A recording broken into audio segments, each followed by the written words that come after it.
என்னடா உனக்கு ஏற்ற துணை, உங்களுக்கு என்ன ஏற்ற துணைன்னு கேட்டா எல்லாரும் என்ன பதில் சொல்வீங்க? நான் விரும்புற மாதிரி என் கணவர் இருக்கணும், நான் விரும்புற மாதிரி என் மனைவி இருக்கணும், எங்களுக்குள்ள எண்ணங்கள் என்னவா இருக்கணும், ஒரு ஒன்னஸ் இருக்கணும், ஒத்து போகணும். இது ஏற்ற துணைன்னு யார் சொன்னா? இது ஏற்ற துணைன்னு யார் சொன்னா? அப்படி ஒரு ஆள் உலகத்துல இருக்குமா? இருக்கவே இருக்காது. நீங்க கண்டே பிடிக்க முடியாது. நான் சொல்றது உங்களுக்கு புரியுதா? உங்களுக்கும் உங்க மனைவிக்கும் கைரேகை ஒரே மாதிரி இருக்குமா, வேற மாதிரி இருக்குமா? ரெண்டு பேருக்கும் வேற கைரேகை தானே. கைரேகை வேறையா இருக்குதுன்னா எல்லாமே வேறையா தான் இருக்கும், அத்தனையும் வேறையா தான் இருக்கும். புரியுதா? அப்ப ஏற்ற துணைனா என்ன? நல்லா புரிஞ்சுக்கொள்ளுங்க. ஏற்ற துணைனா என்ன?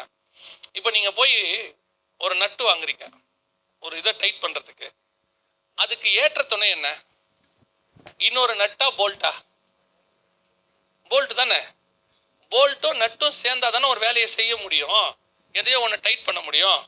இப்போ ஒரே போல்ட்டு அந்த பக்கமும் போல்ட்டு சரி வருமா? நட்டு அந்த பக்கமும் நட்டு சரி வருமா? வராதுல, வேலை நடக்காதுல்ல. ஆனா ரெண்டும் சேர்ந்து ஒரு வேலையை செய்யணும்னா நட்டு வேற மாதிரி இருக்கும், போல்ட் வேற மாதிரி இருக்கும். ஆனா இது ரெண்டும் ஒரு இடத்துல ஒன்னா சேரும், ஒரு வேலையை செய்யறதுக்கு ஒன்னா சேரும். அதற்கு பேர் தான் ஏற்ற துணை. புரியுதா உங்களுக்கு? ரெண்டும் ஒரே மாதிரி இருந்தா ஏற்ற துணையா இருக்கவே இருக்காது.